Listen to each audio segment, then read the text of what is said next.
காரியங்களும் நடைபெற வேண்டும் என்பதை இஸ்லாமிய மார்க்கம் நமக்கு வலியுறுத்தி சொல்கிறது. ஹதரத் ரசூலுல்லாஹி ஸல்லல்லாஹு அலைஹி வஸல்லம் அவர்கள் சொன்னார்கள், அல் ஜன்னத்து தஹத அக்தாமில் உம்மஹாத், தாயின் காலடியில் தான் உங்களுக்கு சொர்க்கம் இருக்கிறது என்று சொன்னார்கள். ஹதரத் ரசூல் ஸல்லல்லாஹு அலைஹி வஸல்லம் அவங்க தாயை தந்தையை பற்றி சொல்கிற பொழுது ரிதர் ரப்பி ரிதல் வாலிதைன், உங்களுடைய தந்தையின் பொருத்தத்திலே அல்லாஹுவினுடைய பொருத்தம் இருக்கிறது. வசஹத்துர் ரப்பி வசஹத்துல் வாலிதைன், உங்களின் தந்தையின் கோபத்திலே அல்லாஹுவின் கோபம் இருக்கிறது என்று சொன்னார்கள். ஆக தாய் தந்தையர்கள் என்பது நமக்கு இரண்டு முகத்தில் இருக்கக்கூடிய இரண்டு கண்களைப் போல அவர்களின் அனுமதியும் அவர்களுடைய ஆதரவும் அவர்களுக்கு நாம் செய்யக்கூடிய நல்ல சேவையும் நல் உபகாரமும் தான் நம்முடைய இம்மையையும் நாளை மறுமையையும் நாம் பிரகாசமாக வெற்றி கொள்வதற்கான அச்சாணிகள் என்பதை நாம் விளங்கிக் கொள்ள வேண்டும்.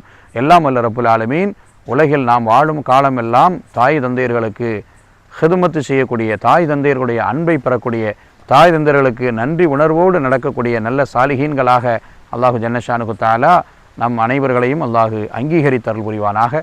வாஹிரு தஅவா அனில் ஹம்துலில்லாஹி ரப்பில் ஆலமீன். அஸ்ஸலாமு அலைக்கும்.